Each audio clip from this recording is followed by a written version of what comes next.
Welcome to the Shellonomics Podcast, your source for pure Teenage Mutant Ninja Turtles entertainment, presented by King Midas. Alrighty guys, another episode of Shellonomics, episode 5 of the Talkin' Vintage Toys with our main man, Josh Melchart. So Josh, let's go ahead and tell us a little bit about 1992 and why this year is so special for the Turtle Vintage Toy line. So 1992, 1991 is where the Ninja Turtles probably seen their biggest popularity spike, but because of, backflow and the need to get things done, or whatever, 1992 is the year we see, like, the most releases, we see the most different subsets.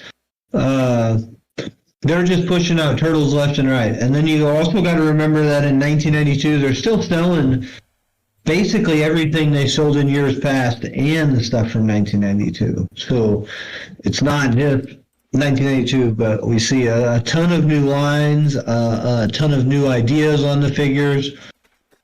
Once again, we do some robbing from other toy lines to make something uniquely Ninja Turtles.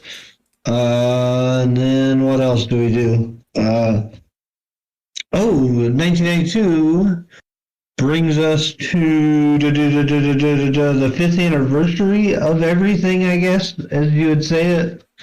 That's where you see the collector's statue, and then you got the little badge on all the card backs for the 5th anniversary.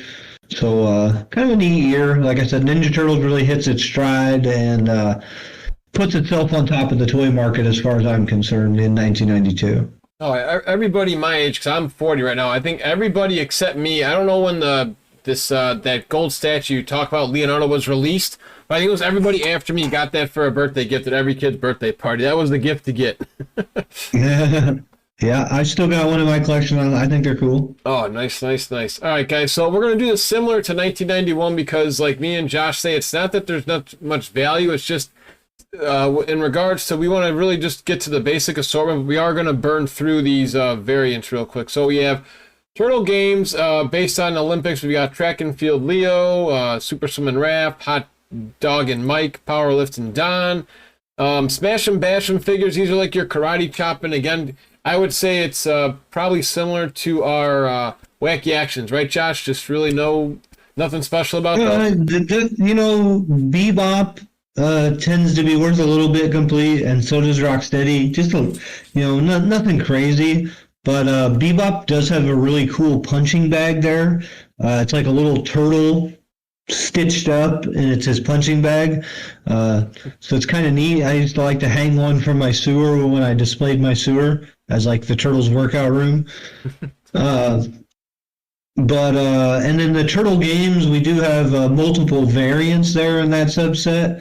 So every figure in that line, you could either, the Olympic medals and then the numbers on their chest or back were either done with stickers or they were actually printed on the figure. So they can actually be like screen printed on the figure or stickers. So obviously somebody's going to say, well, mine doesn't have anything on it. Well, that just means yours used to be stickers and they peeled off.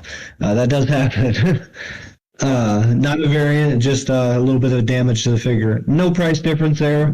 And then on the Leo, there's a pretty big variant because he was first released with just a shot put ball and became, just like anything else we've heard about, a choking hazard. So the early release is just a shot put ball and then like a smaller discus.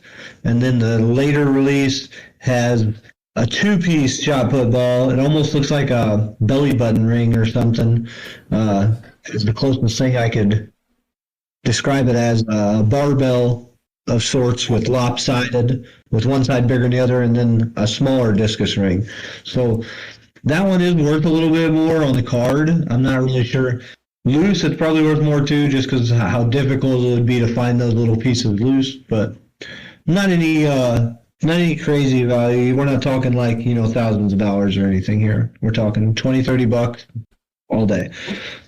That's how pretty much most of these lines are. We'll do a couple. Absolutely. We've got Sewer Spitting Turtles. Now, these guys I thought were kind of cool to a degree as a kid. They're like little Squirtles of Pokemon. I mean, anything here? I know Raphael gets a little. Does he get a buddy or a bike? I forget this one a little bit. He got a unicycle, yes. That's right. Okay. He gets a little cool bike. The big thing on the Sewer Spin Turtles is they all came with a little drink.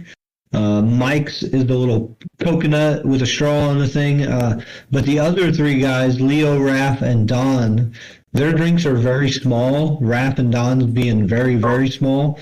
Those can be fetch a pretty penny if you have to buy them by themselves. So just like I always say, make sure you're buying them complete. Otherwise, you're just going to spend a lot of extra money for no reason tracking down accessories. Yeah, it's a good point. And these are some good. I mean, again, loose, incomplete. You can get maybe for like $3 or $5. But as Josh says, I think it's just a lot easier to buy these guys complete. That way, you don't have to go hunting and pecking. If your goal is to have them complete, just buy them complete. Yep. Especially because, like you say here too, I mean, when you factor in, unless you have a store that's nearby you, you're going to be spending money like 2 or 3 times in regards to the shipping if you're buying these from multiple users. So your figure's going to be $5 plus anywhere between $4 to $6 shipping. Every accessory is going to be $4 to $6 shipping. So, like you're saying, eventually a $30 complete figure could cost you $50 or $60 depending on how you're going about getting it. So, appreciate that advice. Let's see who else we got here for some more combos. We can go into the Wacky Wild West Turtles, which we talked about in an earlier episode, guys. No disrespect, we really don't think we needed any of these kind of toys. I think they were just. Can you explain why Playmates just weren't happy with these? I mean, Donatello's got a candy cane as a pipe for this. These are the culturally inappropriate turtles, is what this should have been called. Pretty much. But they are neat. Bandito Bash and Bike is very sought after. That's $100+ figure right now on eBay. Wow. Chief Leo with all his feathers and stuff can get up there. But each one of those is like, probably Leo and Don in the $50 to $60 range. Raph gets up there a little higher in that $60 to $70 range, and then Mikey in the $100 range. Couple different variants on Mike. There's gold tooth, green tooth, maybe something else. I can't really exactly remember there, but there's definitely a couple variants there. And then I don't believe there is on any of the other figures. Okay, so those are a little pricier then too. Again, you want to make sure with the Donatello that he's got that mouthpiece in there, that candy cane. Cane, yep, because you're never gonna be able to replace that. Yeah, exactly. Just like his the farmer ones we'll get into in years to come. So another bunch we can kind of just blaze through here would be the Mutant Military. Now, these ones I think have a little bit of value. We actually can talk about that real quick. You can explain what happened to our buddy Navy SEAL Mike, but feel free to talk about these for a while here. The Mutant Military. Okay. I like Mutant Rock Studies. This is a line that used to be very sought after. Yep.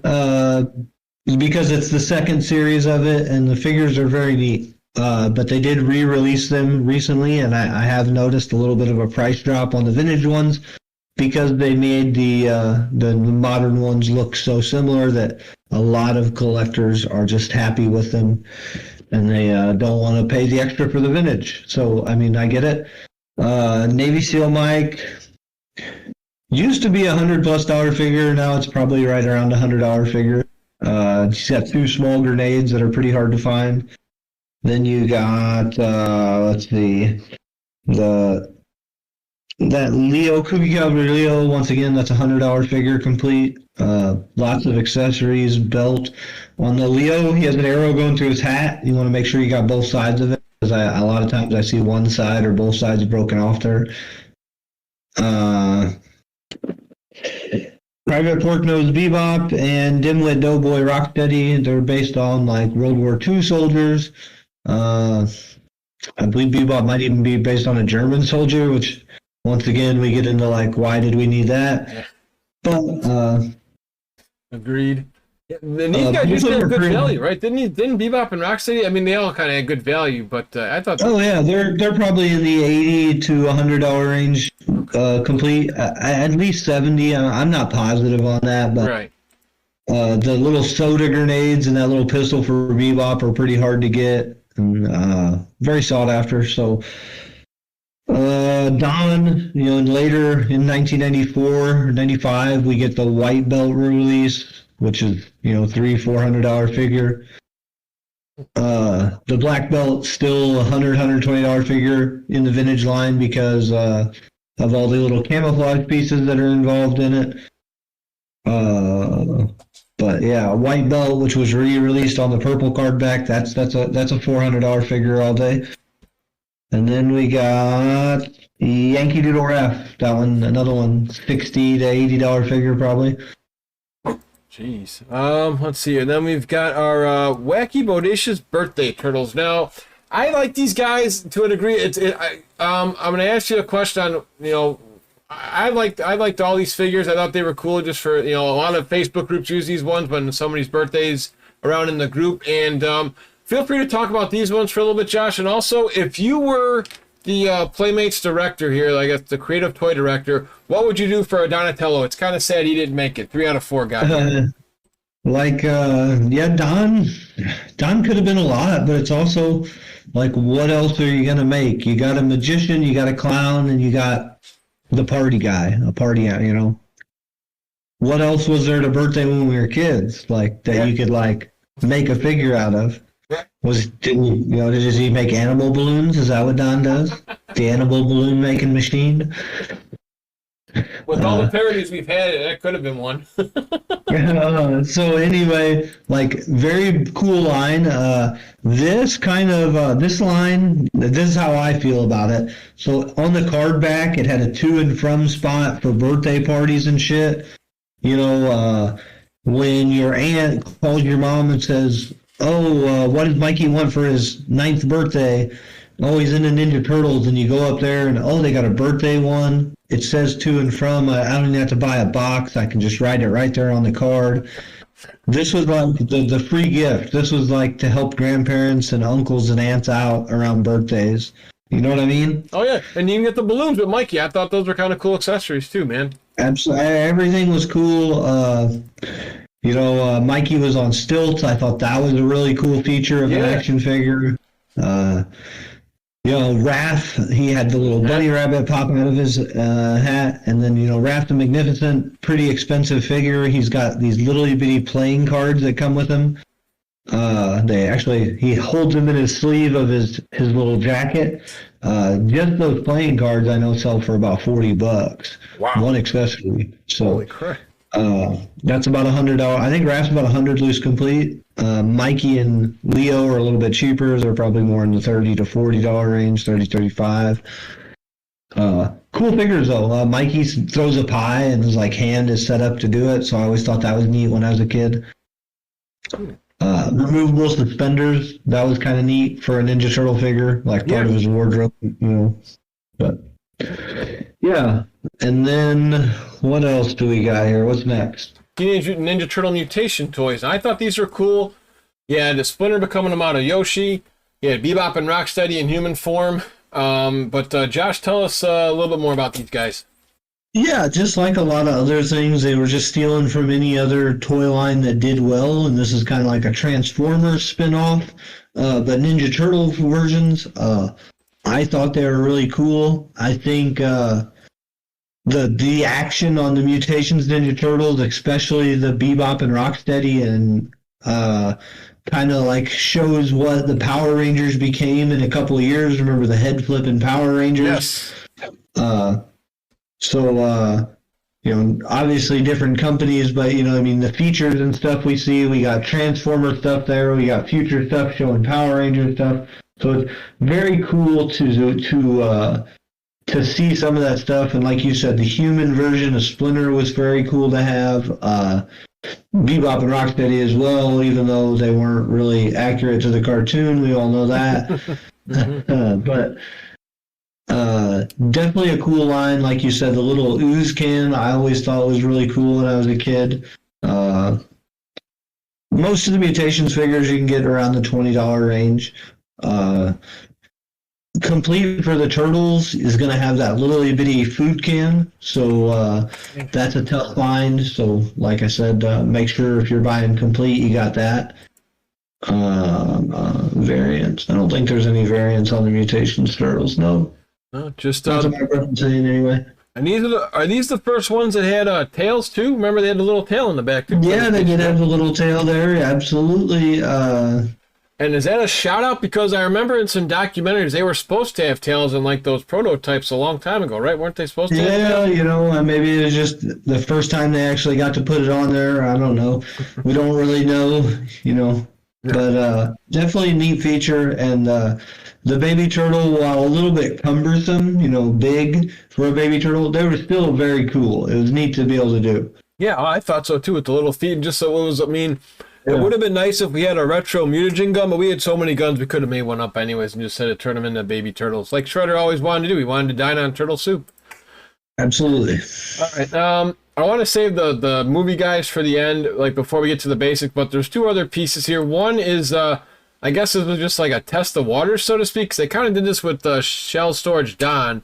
According to the TMNTToys.com, which is a site we all recommend for anybody who's a new, intermediate, or advanced collector, they have Cave Turtle Leo and his Dingy Dino. This is the first of the Dino series. So what are your thoughts on this piece?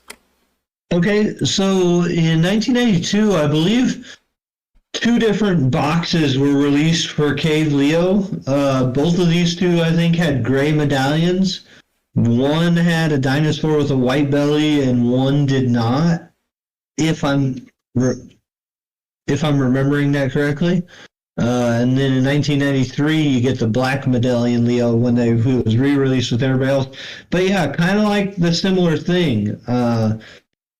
They released it. It's something that did well, and then I don't know if they already had plans for the other cave ones and just kind of put him in there again, or if they said, hey, this cave one's doing good, let's do more of that, and they just did it again. Not really sure there, but it worked, and I personally remember having Cave Mike as a kid, and it was one of my favorite figures.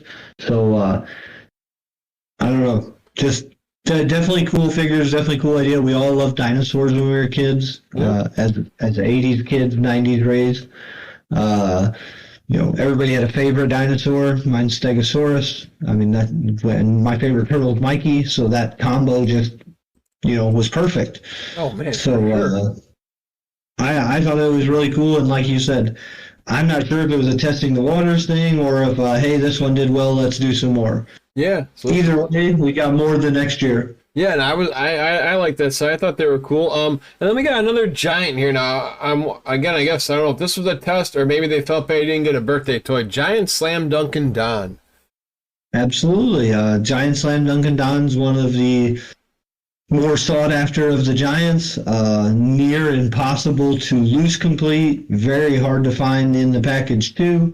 Giant Slam Dunkin' Don's ball is one of those grail items for loose collectors. It's so this one does so well because it's a giant. It's got the 23 for the Michael Jordan. Everybody knows the era and stuff like that. So you hit a lot of different collectors markets with one figure on that one. Loose complete, that's got to be $1,000+ figure. I sold one years ago. I can't even remember what it sold for, but I want to say it was over $1,000 back then. So that's got to be a pretty high dollar figure now. Maybe even $1,500. Not positive on that, but high dollar for sure. I know just a loose giant isn't worth that. But it's all in the ball. It's all in the completeness. I think loose giants are like $250 just for the Slam Dunkin' Don figure itself. Obviously, that's not in perfect condition or anything like that, but very sought after, very cool figure. Now, for those listening on Spotify and YouTube for the first time, if you have the little figure, he also has a garbage can. So, Josh, can you just confirm again that all the Giant Don needs, if you're trying to complete him, is just his giant basketball and that's it? Yep, just a green basketball. Wow, he's just like Mondo Gecko, that one of the more easier figures to complete. Just a one accessory guy. Yep, that one's pretty easy, but like I said, near impossible to find. That one's hitting the lotto. You pretty much get to name your price if you're selling one of those. So. Oh yeah. Now here's another piece that was worth more before the reissues, and these are your movie star turtles. I always thought these guys were cool because my brother and I used to make Frankenstein turtles. We would take an arm from each turtle and make like an ultimate turtle. You could pop their heads off. Let's talk about these guys for a little bit here, Josh. Okay, so movie star turtles were really cool to me as well. I think it was the soft rubbery texture that really got me on them. I thought it felt cooler. They were a little more difficult to stand because of that, but they were very true to the movie, in my opinion. Like, you know what I mean? They had the spots on them like in the movies and blah, blah, blah. And, you know, the details were beautiful. You know, Raph had that little crack in his shell. And they came with cool weapons from the second movie. Mike comes with his sausage links. Raph comes with a yo-yo. Don comes with a fire extinguisher like they used in the second movie, and which one does Leo come with? Oh, the phone club thing that he knocks him with in the beginning. So, I mean, very cool. They had the bandanas on the back that were like not technically removable, but they were a different piece, so they had 3 dimensions and were kind of neat there. The belts were very realistic.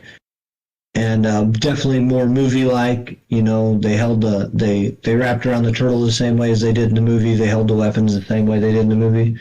Also came with a little thing of ooze, just like the one in the movie, which I thought was cool. So once again, yeah, the movie stars, when I first started collecting, they were gaining some value. And then the first set of re-releases came out, and then the knockoffs came out, and then the second set of releases came out. So you can get a complete movie star turtle now pretty cheap, you know, $30-ish. But they did have the 94, 95 re-releases of these with the different colored weapons, which is going to be like pink for Leo, yellow for Don, green for Mikey, blue for Raph. Those ones are very valuable now.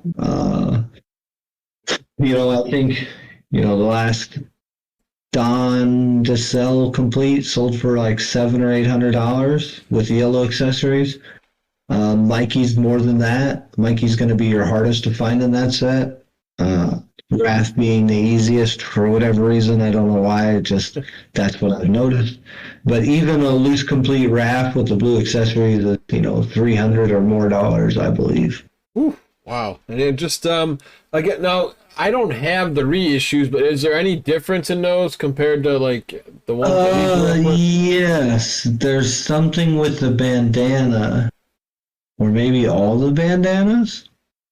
Maybe they only use one mold for all the bandanas. I'd have to go back and, like, look through that and do some digging, but there's definitely a difference in at least one figure, and maybe it's Leo, or maybe they used somebody's bandana for 2 of the re-release figures. I can't remember exactly what it was, but me and John Coleman had talked about that one time, and I definitely remember him telling me something. Oh, okay. Gotcha. Okay. Maybe it's that in the first package it was in up pointing up, and in the second package it was in pointing down. I can't really remember there, but there's something going on there besides the weapons.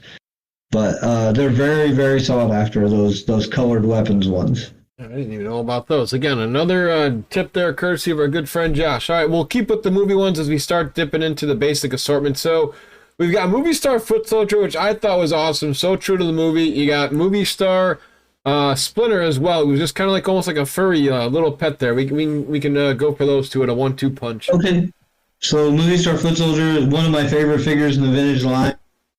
It's one of the only. It's the only figure that I army build.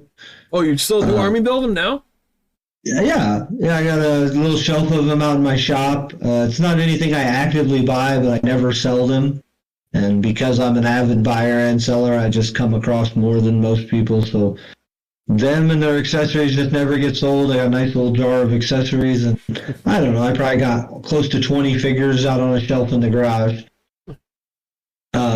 Like I said, it's cool to me because the movie, I wish they were black instead of that grayish color like the bootleg ones.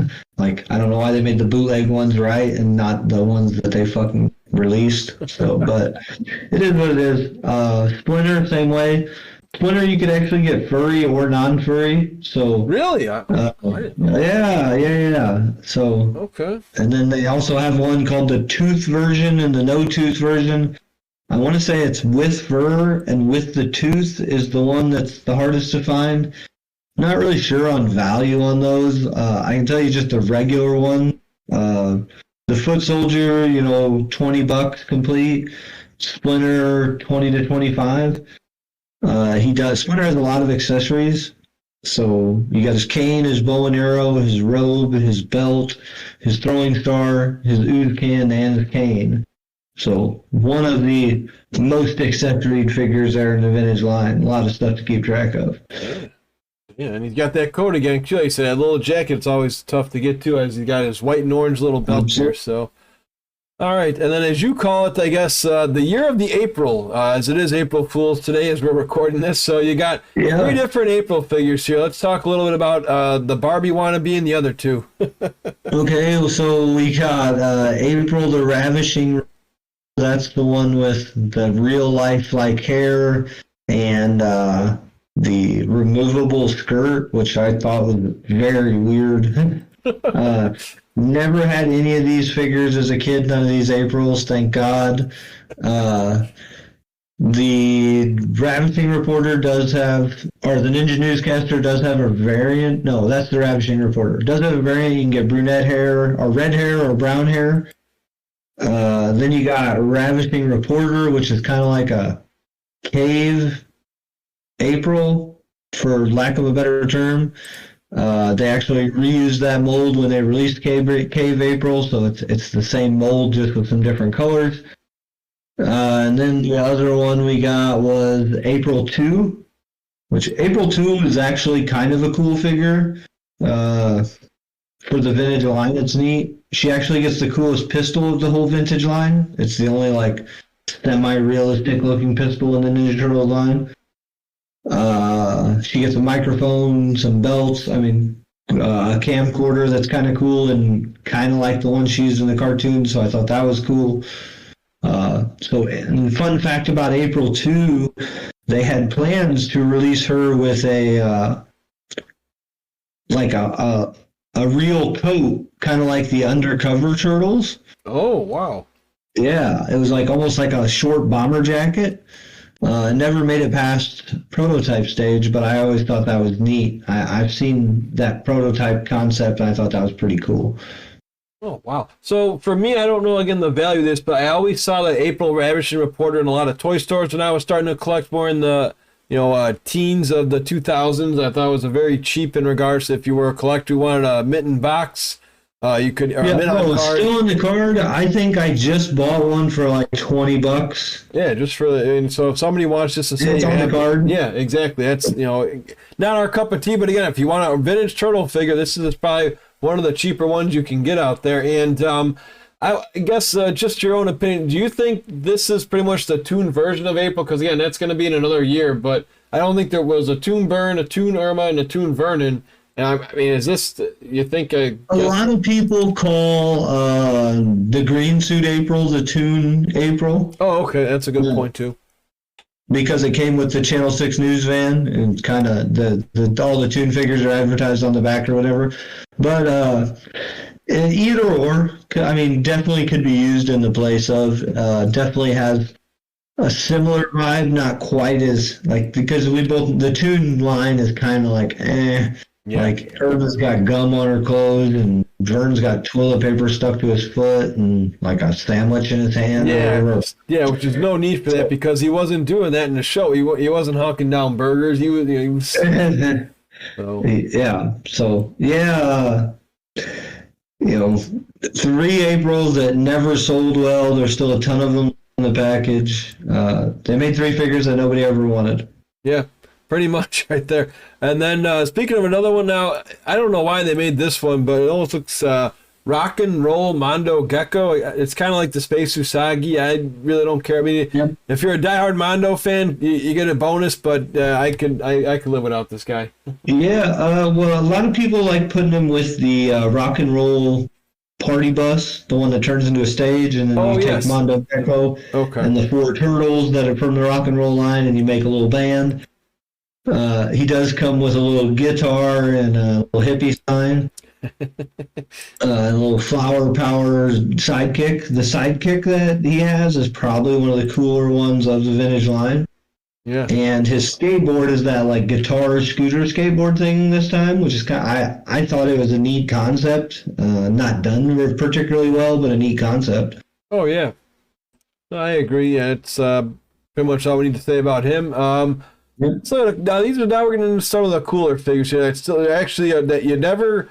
None of these guys were in anything except for video games, so we'll do a little video game pop here. Scaletail was in the 3rd Game Boy game, so let's talk a little bit about Scaletail here.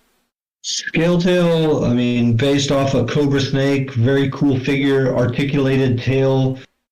He's got a hood that kind of comes off and like a tongue that was attached to it. Weapons are cool. He's got a backpack and a couple guns and a whip. I think it's a very cool figure. Nice, bright 90s colors. Different movement, different size compared to the other figures when sitting on a shelf with the collection. So it kind of gives them contrast. Kind of a high dollar figure, probably $75, $80 figure complete. Jeez, you don't have to. Actually, no. This guy actually in an episode. Murdude. They had some like Atlantis. Yes, Murdude was in an episode. Okay, it was in the Atlantis episode with Bebop like being the king, like the imposter king. Okay, let's talk about Murdude for a bit. I thought he was kind of cool too. The way he almost was like the Hasbro wrestling figures. The way he was kind of built. Yes, Murdude's pretty neat. They pulled him off well to make him like match up with the turtles. Like they pulled off a merman that could still stand up on its own and still definitely be a merman.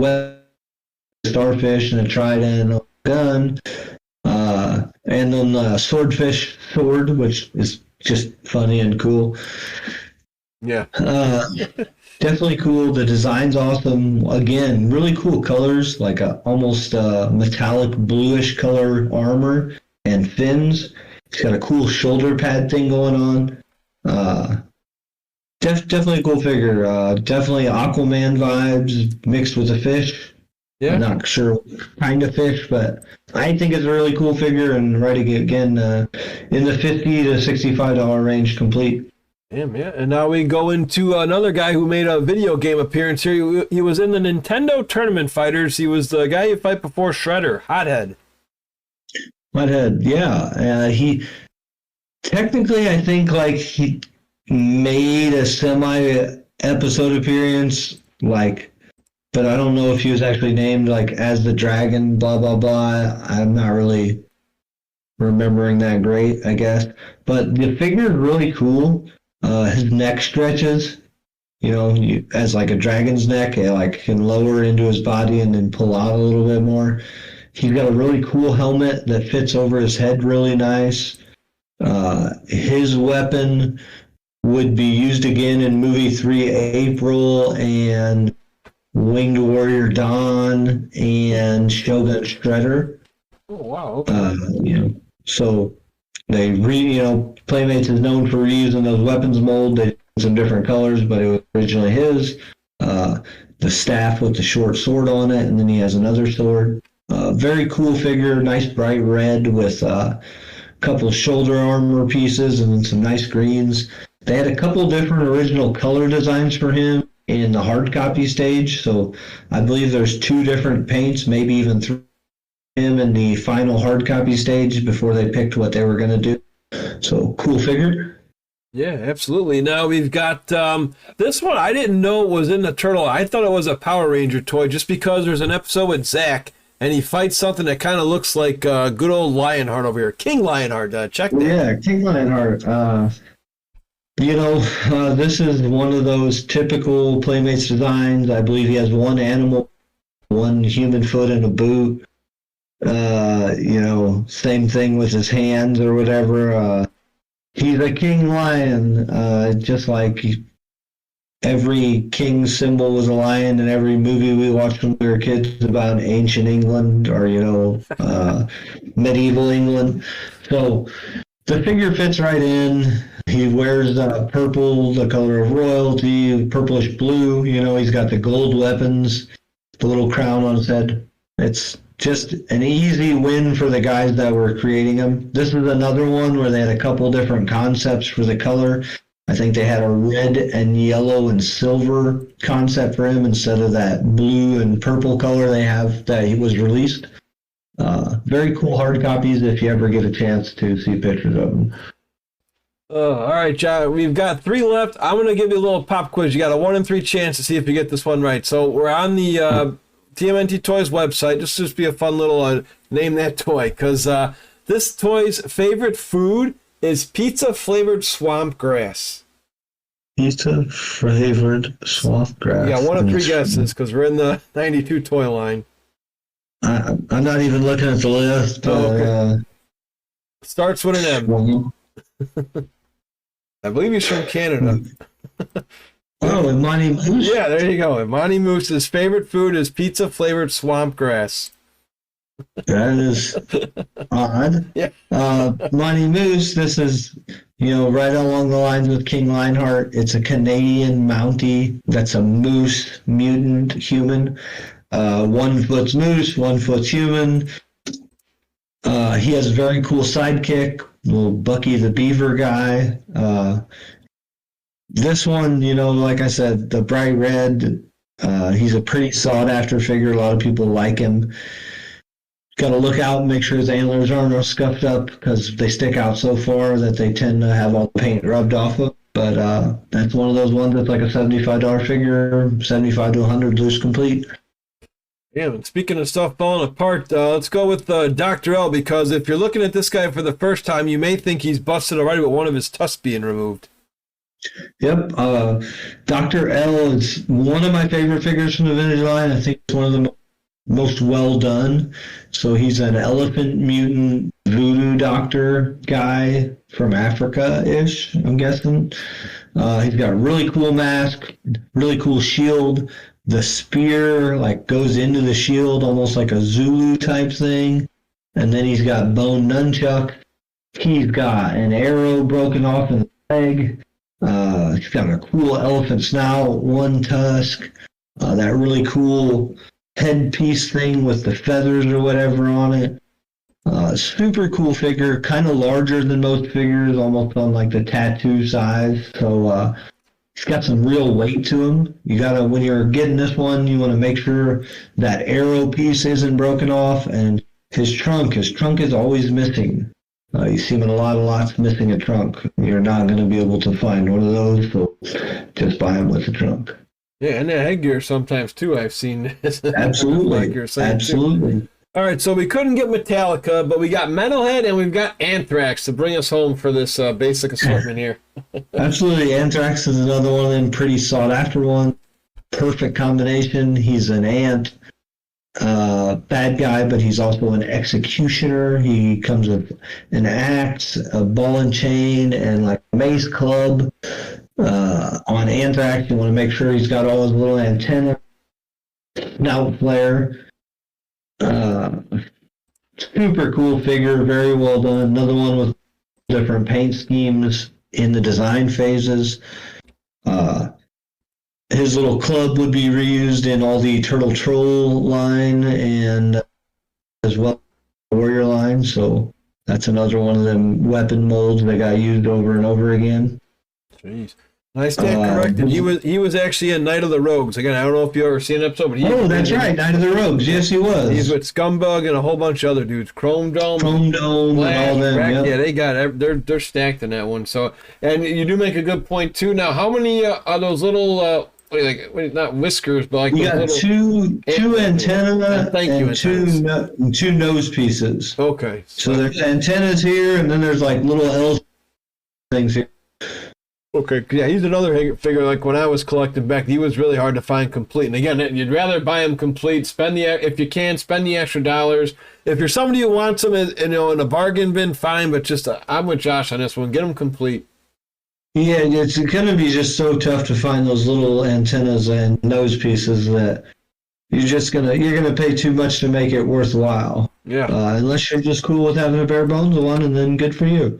Right. Yeah, exactly. More power to you. So, speaking of the, money and stuff, we're going to end this episode here with, let's talk about a budget, Josh. So what I want to do is tips for a budget and something you learned by, not as a mistake, but again, just so what you went through so our viewers don't have to in regards to collecting on a budget. Okay, so the budgeting, I found when I first started collecting, I did really well just like one figure a paycheck out of the first, 4 years of the line. If you're spending $20 or $30, because that's what you spend on most of them. So you find those figures and just buy them complete. That is the biggest thing. I bought so many figures 5, 6, and 7 times because I would buy one that was bare bones, and then I'd upgrade it and get one accessory, and then I'd track down another accessory. And then I'd finally end up buying a complete one, and then I'd have to sell the one I'd built. It was a nightmare. So as far as budgeting, I think if you're a new collector, just keeping it to like one figure a week or one figure a paycheck is a very reasonable thing to do, and you can get really far and have a lot of fun. After that, people don't like hearing this, but save up for one of those expensive figures, even if it means just taking that $20 a week. And here's something I did. I would take it and just transfer it into my PayPal account and then not use it. So then it was just sitting there. And then once I got it up to $100 or $200, that $20, then I would buy, your higher dollar figure.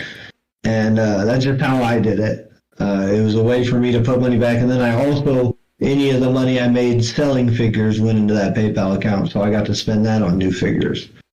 Now, let's talk a little about that too, because John Coleman, when I had him on for one of our early episodes, also said there's a difference between, buying to collect and buying to sell, and especially when it comes to budgeting. So how did you go about your collection? Did you ever try to say, hey, look, I see this guy like online here. I know I could probably sell him for $15. He's on eBay for $7. Is it worth trying to play around with those? And how do you not over exalt yourself for like, oh crap, now I have all these toys that aren't selling and I want to buy more, but I can't because I got to get rid of these first? Well, everybody wants to be a reseller because the reseller has all the go through his hands, right? So, but then realistically, like reselling is a huge. Reselling means, and this is from somebody who does a lot of it, it means going to the post office every single day. It means packaging up 6, 7, 8, 9, 10 packages every single day. It means entering those tracking numbers into those people. It means dealing with anything that happens as far as sellers that say, oh, my package isn't here. It's only been 2 days, and then you have to calm their fears that yes, you definitely did ship their package and it's still on their way. But if you're collecting, that's the thing. If you're reselling, you have to be much tighter with your budget because you have to be able to have that profit margin or at least that break-even point. When you're buying for your collection, you don't really have the same kind of budget because you're buying it with the intention of keeping it for at least the foreseeable future. That's what I consider collecting. I was always buying as a collector, but I always resold doubles or anything like that because I always loved getting a good deal. So if I could buy a whole lot that it had 6 figures in it I needed and 20, I would buy it every time and try to make my money back on the 6 figures I did need. No, it makes sense to me. I guess everyone always has their exception to the rule. So what advice would you give? I'm just going to give a little role play situation here. You've got, well, let's just talk about this. Even though this is not the vintage toy line, but it is a vintage feel. NECA just re-released their movie set. I'm sure you've seen it with the glow-in-the-dark Splinter. Now, that set ran for $160. I bought one because I don't have any of the NECA toys except for the 4, I call them the gangster undercover turtles from the cartoon. So for me, I had money saved up, and it's like, you know what? I'm going to get this. But the reason I'm asking you is, again, you want to do your homework, but opportunities like this are going to be kind of, hard to come by. Like, let's just say again, let's do this budget real quick. Your advice here. So actually, I'll give you a better scenario. You're at a Comic-Con, and you've got, $150, and you see that Grail, and for some reason that guy is selling that piece for $175. Now, you know, as a collector, this is for your collection, not a resale. This is for collection only. You know, as a collector, you've seen that on eBay for $300, $350. So how do you go about this if you're like, I'm breaking my rule here? Like, how do you go about that? Like, is it worth buying? Because you may not see that toy again, but you also want to make sure you're not like, oh, now I can't pay my, car insurance because I spent on that toy. So just a little more advice, because again, you've been somebody who's been doing this for a long time, and we're just trying to help, our new viewers out there just to, so they don't have to go down that same road. Absolutely. Well, you're always going to have to be semi-flexible if you have goals in your collecting. You know what I'm saying? So like some people collect with no reason, no real goal. They just buy stuff. And then when you were like me, I had goals. I wanted to do all of these figures, and it was every figure from 88 to 93, and then it was every from 88 to 7, and then it was all the minis, and then it was all the giants, and then it was all the vehicles, and then I needed boxes for all those vehicles. And so I went through a whole bunch of different goals when I was collecting. So I always had to keep that price thing flexible, because some things just don't come up for sale often. If you're looking for Leo's Bodacious Buggy with the box, there's not always one of those on eBay. You can't just go buy it. So if one comes up for sale and it's $40 more than what you think it, but you also think, I've been watching for 12 months now, and this is the first one I've seen sell. It's probably worth spending an extra $40 just to get it. Yeah, I've been there. You're going to be able, eventually, if you're buying it as a collector, if you sell in 10 years, paying that extra $40 isn't going to matter. Because it's going to be worth more. It's going to be worth more than that. Even if you're only keeping it for 5 years, paying that $40 probably isn't going to matter, because it's probably going to, just inflation alone will probably bring up the value enough. You know what I'm saying? Yep, I call that the living on peanut butter and jelly sandwiches for a week. Just I'll cut on my groceries for a while. I don't need to, I don't need that lobster or that fancy schmancy meal. I can live on some PB&J or no McDonald's this month. Yeah, exactly. Yeah, save your Starbucks and all that stuff for later. Exactly. I had Starbucks for the first time last week.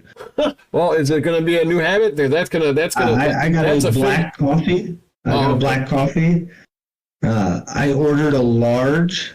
You're not supposed to do that at Starbucks, I guess. They don't sell larges, she told me. Oh yeah, it's a venti or it's a different. It's like a special language or something. That may be the dumbest thing I've ever heard in my entire life. Same here. I looked at her and I was like, well, in Litchfield, I was in Litchfield, and I was like, if in Litchfield, I don't know, if somebody orders, probably. Yeah, it was the worst black coffee I ever had in my life, and I love black coffee.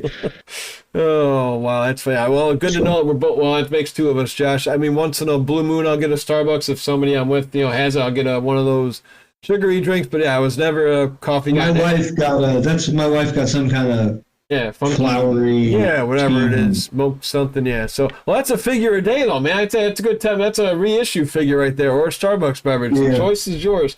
One last question, and then we'll plug in your social. So, just with budgeting and collecting. So, I don't know if I asked you this one before, because this one is, you can't be a hard ass to the seller. Because, just an example, you've got a toy.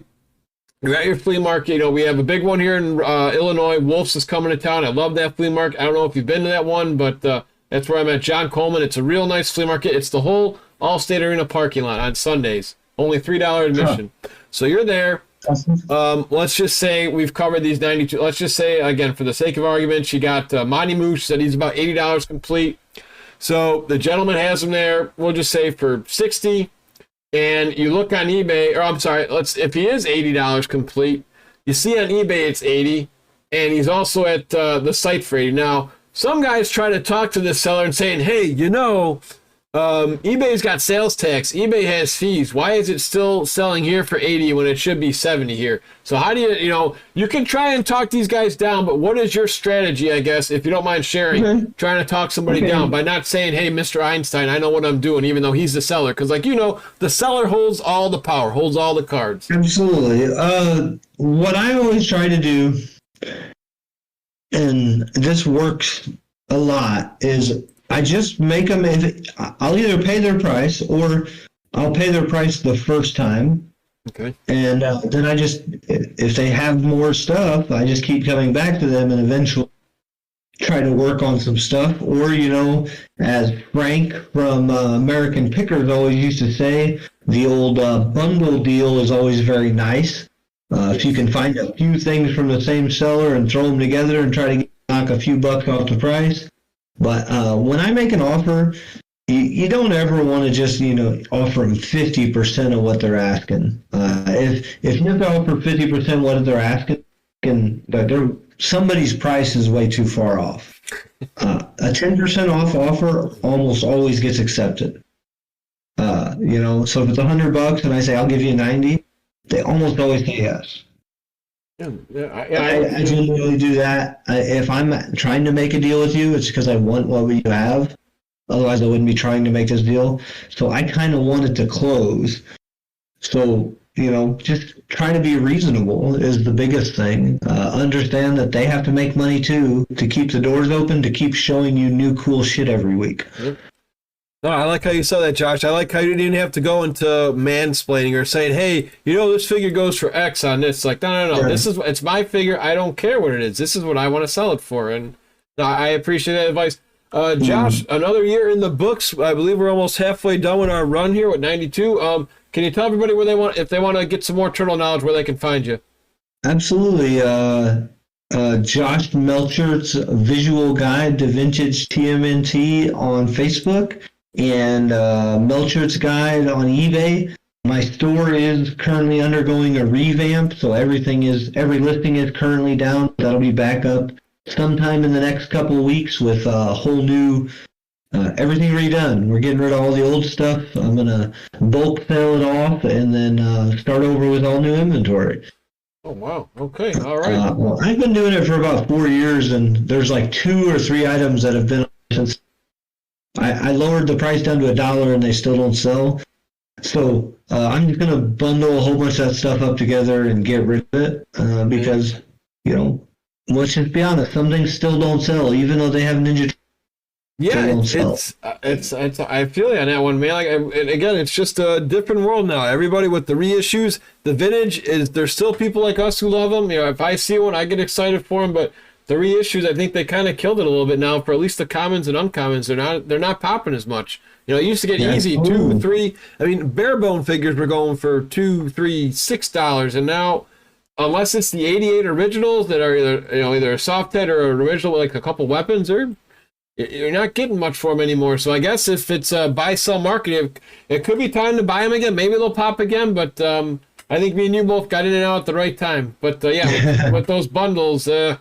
It's probably best to do those then instead of spending $1 plus shipping. Now you can get 5 of them plus shipping. So absolutely. All right, Josh. We'll see you for 1993 in the near future. Thanks for being here as always. Absolutely, and enjoy and remember to collect them all.